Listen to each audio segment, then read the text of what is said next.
ainda assim, por muitas vezes, há algum grau de incompreensão em relação ao que o Supremo decidiu. De modo que eu gostaria de aqui prestar um breve esclarecimento.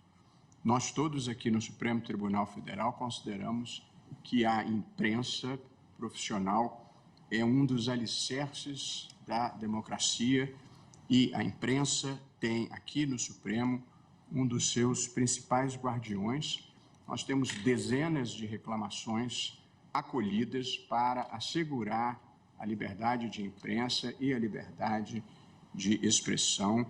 Foi o Supremo Tribunal Federal que declarou inconstitucional por incompatibilidade sistêmica a lei de imprensa do regime militar, um voto magistral do ministro Carlos Aires Brito, e, portanto, nós consideramos que a liberdade de expressão é verdadeiramente essencial para a democracia. E não por outra razão, nós ainda ontem reiteramos a vedação expressa de qualquer tipo de censura prévia à imprensa. Portanto, nós reiteramos a nossa jurisprudência. E, em seguida, assentamos que, como regra geral, um veículo de comunicação não responde por declaração prestada por entrevistado, salvo se tiver atuado com dolo, má-fé ou grave negligência, que, evidentemente, é critério de responsabilização em toda parte do mundo. Portanto, não há nenhuma decisão cerceadora da liberdade de expressão. Nós reafirmamos o nosso compromisso com a liberdade de expressão, que, no entanto, não é o único valor que deve prevalecer numa sociedade civilizada. E, portanto, não existindo censura em qualquer hipótese, toda e qualquer pessoa, inclusive pessoa jurídica, pode eventualmente ser responsabilizada por comportamento doloso, por má-fé ou por grave negligência. Quanto à questão da retirada de notícia, antigamente os jornais de um dia embrulhavam o peixe no dia seguinte, portanto, ele deixava de ser uma fonte de informação falsa. Porém, hoje em dia, a informação pode permanecer perenemente na internet, como lembrou o ministro Cristiano Zanin ao propor este acréscimo.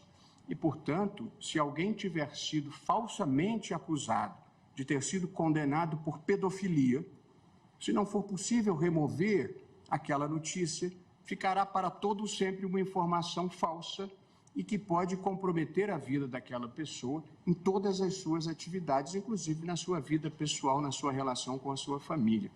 Portanto, a única possibilidade de indenização, porque não era um caso criminal, era uma indenização de R$50 mil, na hipótese de alguém ser falsamente acusado de terrorismo e de homicídio e de ter colocado uma bomba num aeroporto, quando a imputação era falsa, sabidamente falsa, e não se fez o registro.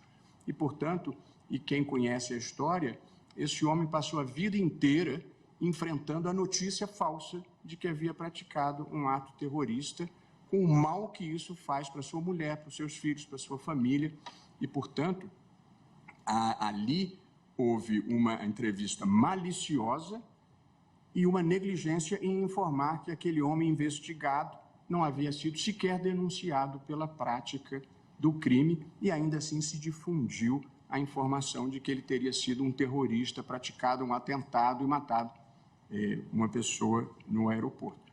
Portanto, em nome do Supremo Tribunal Federal, de todos os colegas cujo pensamento conheço e porque convivemos aqui, nós reiteramos a nossa crença na importância da liberdade de expressão, reiteramos a vedação à censura e a não responsabilização de veículo por declaração de terceiro, salvo comportamento doloso, que é a intenção de causar mal a alguém, ou grossa negligência.